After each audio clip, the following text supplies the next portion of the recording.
Dr. Janice Willett is a gynecologist from Sault Ste. Marie. She's a division head of clinical sciences at the Northern Ontario School of Medicine. Dr. Willett's association with the medical school dates back to 2000 when she was a member of the expert panel that recommended the development of a medical school in Northern Ontario. Her long-standing interest in physician human resource management is matched by her extensive experience as a physician leader, notably as president of the OMA in 2007 to 2008. Dr. Willett was the first female president of the association from Northern Ontario. Amongst her many duties within the medical community, Dr. Willett has served as the chair of the Ontario Society of Obstetricians and Gynecologists.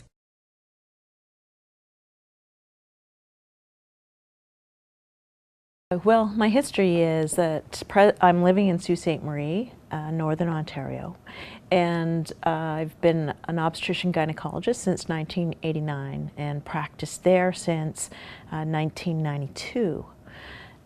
My leadership history really comes after I moved to Sault Ste. Marie, and I did a few things. I did local community leadership. I worked at the branch society of the medical organization. I worked in the hospital in leadership roles, and then I really started coming to Toronto a lot, mainly because I understood that when you wanted to change things, you had to come down to Queen's Park. It's the way the healthcare system is organized in Ontario.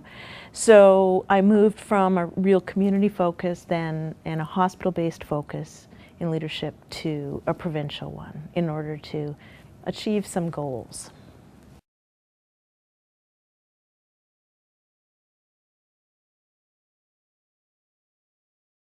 I think that the key areas that I started looking at initially were community-based, and they're women's health-based because that's what I knew as a physician, and then hospital-based because I realized that you had to look at the bigger spectrum of services in your community.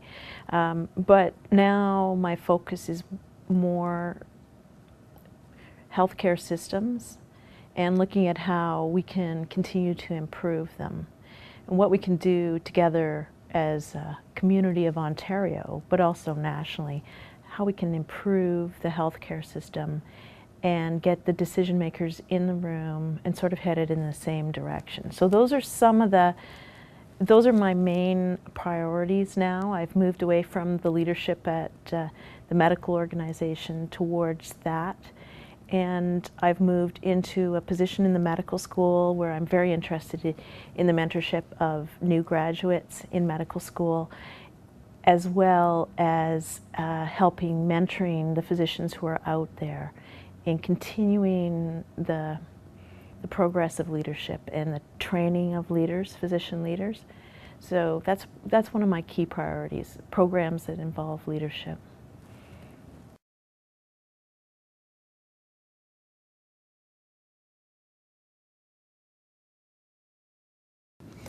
The main thing was that we're very busy as physicians, as clinicians, but there was an instigating factor for me. That's not always true of all physician leaders. The instigating factor for me was in November 30th, 1996, the Harris government introduced an omnibus bill that had mostly related not to health care, but in it they canceled the malpractice rebate for physicians in the province of Ontario. And that was a major issue for obstetrician gynecologists as our insurance was escalating in cost, and without that we weren't going to be able to continue to provide deliveries. So that was an instigating factor. It got me out of my comfort zone of just seeing patients in my community to say, who gives government's advice about this? How do they engage in this kind of decision, which seemed fairly cavalier and very confrontational? So when you start asking questions, you have to go places to look for the answers. And found many other people asking the same questions as I did. And that really started me along this path. So it was an instigating event that said, you know what, sometimes nobody's asking the questions out there, and it does require you to take some clinical time away. It is a sacrifice for family, for patients, for yourself to do it, but sometimes people have to do that. And that was the first thing. When I started asking questions, in fact, I didn't get a lot of good answers. And I said, maybe governments and other people need a lot of good advice, and how do we find people who give them good advice, and how do you become one of them? I do. I still do part-time practice in Sault Ste. Marie, mainly outpatient-based, and I enjoy that very much. The medical school position has brought me some new challenges, but that's about a 3-day-a-week position, so the other 2 days I'm still doing clinical practice.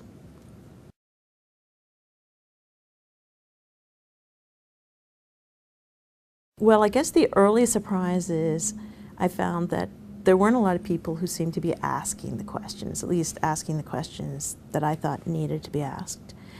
I was surprised as I started moving forward that at times almost everybody was angry at me for one reason or another. I found sometimes my colleagues would be angry because they go, "Oh, you're making people, putting the spotlight on obstetrics and gynecology, it's making us uncomfortable." Saw that the government was angry. The medical association was angry. They said, "You're not playing by the playbook," which I couldn't read the playbook, didn't know what it was. So, and so there was that sort of, and of course the media was, just interested in having a story. So, in those, one of the big surprises was, in fact, how you could really get everybody angry at the same time. Later I learned that if people are everybody's just a little bit angry, you've probably almost got the right answer. Because everybody's just a little challenged. They have to give up a little something. So when you get one group massively angry or start polarizing groups, that you have challenges. I didn't know that then, but I think I've learned that subsequently. So that was definitely some of the surprises. The other surprise was I didn't understand how people made decisions. I came from a surgical background and surgical training and made decisions based on my clinical surgical training, which was you'd assess, you'd have a few pieces of patient history to go on and your examination of the patient, and then you usually had to make a fairly acute diagnosis and treat the patient. And so I thought that's the way everybody made decisions, and I approached it that way. I've learned over time, obviously, people make decisions different ways, and if you go into a room and you don't understand that, you can't get them comfortable to make the decision they need to make that day or that week or that month. So again, the school of hard knocks, but that's why I'm really keen on programs that teach physicians leadership skills.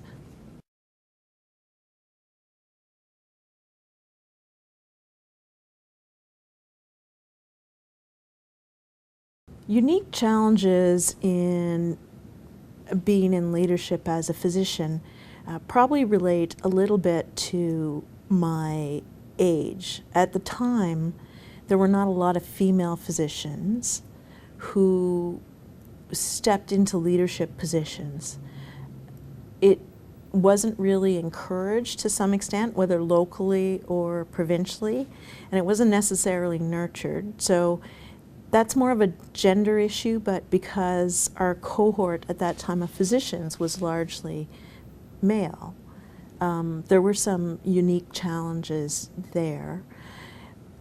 In probably the other thing was dealing with people in management positions, whether it was with governments or hospitals, accepting that physician leadership had some importance, some weight, and some experience. So one of the unique challenges as a physician in a room of administrators often, for example, at a hospital, would be to say, well, that experience that you relate to them, they would say, well, you have a conflict of interest. You're only interested in your own interest. And so that was definitely one of the challenges that I saw as a physician. I also watched very good administrators and managers overcome that and not approach it that way, but I did see a lot of that in my early career. So that was probably that and the time commitment, because clinically you're so busy. And for me, I was clinically busy with delayed childbearing because you do a residency training for a specialty. I had a husband who was also a surgeon, so we had this massive amount of time commitment clinically. So trying to take any time out of that was very difficult. So that was probably one of the biggest challenges, as well as the geography for me, because I was in Sault Ste. Marie.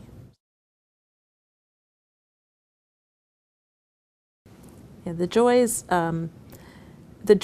often are in delayed gratification. Don't expect a lot of people to say thank you right away, because if you're changing things, almost everybody's resistant to change, unless it's a change that they see that they wanted. So you have to really enjoy delayed gratification. But if you're patient, you begin to see those changes. I always say, 10 years, keep repeating it. Somebody else will adopt the idea as their own and then run with it. So being patient, you can see the changes that benefit the patients, which really is a big part of what you want. You want your colleagues to have professional satisfaction. You want the patients to be able to access the healthcare system, and you want some stability, hopefully created out of the things you've done.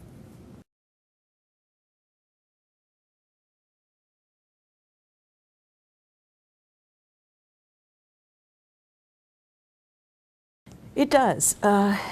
Certainly, negative relationships resonate very loudly. You remember them for a long time, and usually just initially you feel angry about them and you want to avoid those again. Later years, you start reflecting and learning from some of those difficult relationships. The mentoring relationships are extremely important. And that's why I think we need to always think of that as, I put myself in the older physician leader group. We have to remember the mentorship piece. And you can be mentored by any number of people. For me, it was a CEO at the Medical Association, the Ontario Medical Association, who, when I'd call, would say, well, this is how you get things done. This is how you get things done. So I wouldn't be frustrated as a young physician leader, trying to get through the sort of maze of medical politics, and not to mention politics. So that was very helpful. I also had a mentor who was an obstetrician gynecologist, who still is in Aurelia, who really said, if you believe in what you're practicing clinically, you have to give it a future. And you can't just sit back and hope that the garden will look after itself, because it doesn't. You have to be constantly weeding the garden, and you have to get other people to help you weed the garden. Otherwise, you have a mess at the end of the day. You don't have a garden. You look up, like I did when I started, and said, wow, how did we get here? No malpractice insurance coverage, and being paid $211 for a full course of labor and delivery for a woman. And in order to afford our insurance, we'd have to do 300 of those to 400 a year. So you wouldn't even ever be able to create an environment where people would want to do that. So it's about tending the garden, I think, and that's a big piece of it.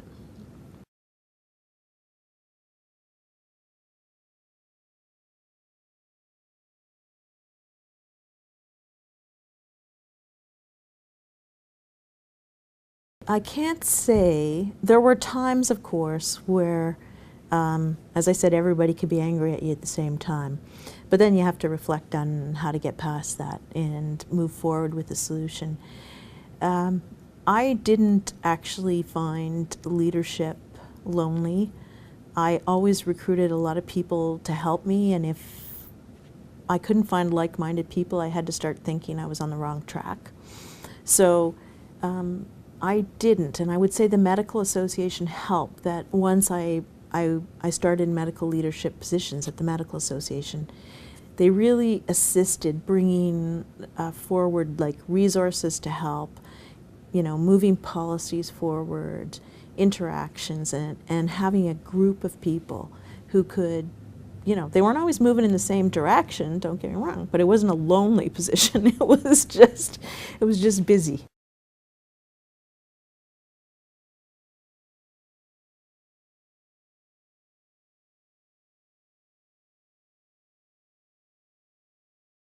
I'm pretty sure I haven't yet experienced my most spectacular failure, so years to come will tell what that is.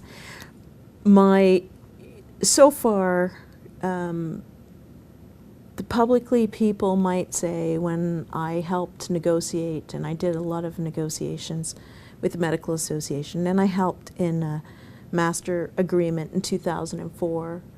And phase one of that agreement, after 9 months, failed fairly publicly.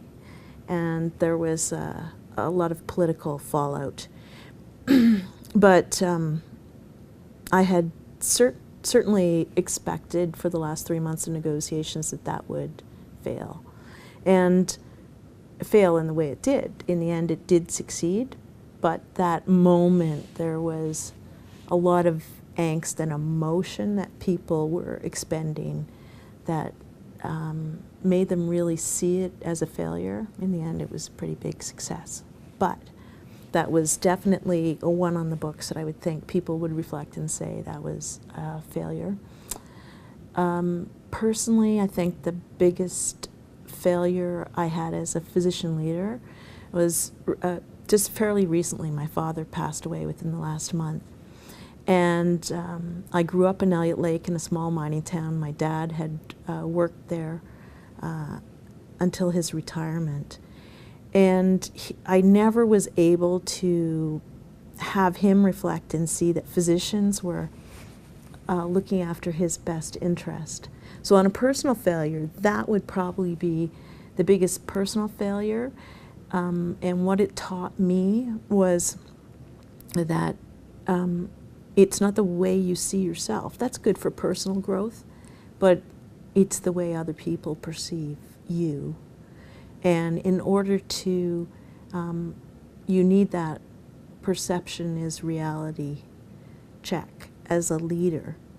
And for my father, certainly, his experience was the experience of the 1970s physicians growing up. Everybody owned a Cadillac, everybody had the biggest house, the biggest boat. Were they actually like really paying attention? Yeah, they were at work, but so his perception never moved off that, and also taught me that, you know, once you make a certain impression, if it's a very strong impression, it will take a long time to debunk that.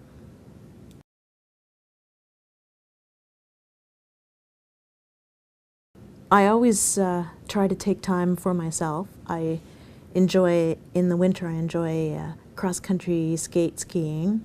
Hopefully my heart will stand it for a little while longer. I'm lucky to have placed myself in a community in Sault Ste. Marie that's beautiful. The people are nice, they're friendly, the environment is gorgeous. In the summer, it's kayaking and water, and in the winter, it's snow. As long as you enjoy snow, there's lots of things to do with it. That's part of it, enjoying the environment that I'm in and that I've raised my children with my husband. The other part of my resilience is my husband. Imagine a busy surgeon, his wife's in Toronto like half of the time from like pretty well from 2004 on, doing stuff, changing systems, and things move very slowly. So having him be there and helping significantly with raising the children made a big difference. So that helps the resilience, his support, and that's made a big difference, and the support of my parents and family and friends.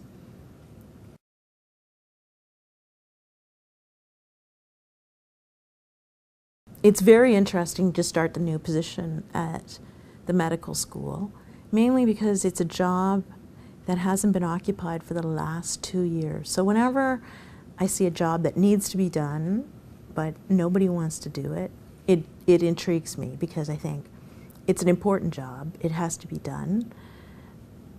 and why is nobody taking the job on? So it's always a challenge for me then to go into the job, not just to do it, but to shape the job so there'll be a succession plan. There'll be 10 people who will really want to do that when I've done my work properly. So that's one thing. I guess the other thing that keenly interests me, as evidenced by the fact that I've still held on to one project at the Medical Association, is leadership training. And a lot of what I came into and then becoming the president of the Medical Association was fly by the seat of my pants. And I had some intrinsic skills and I learned some things along the way, but when I see, I'd like to compact that experience for new people coming into leadership, physician leadership positions. I want them to be able to have the tools, have training, and then go forward and make the changes that they want to make. So that's something that's of keen interest to me now. And I think always I've been very interested in succession planning. I believe you surround yourself with people who should be breathing down your neck to do the job you're doing, whatever it is. You want those people to be willing, able, and well-trained. Never leave a vacuum, because if you've left the vacuum, the day you step away, then you haven't succeeded at leadership.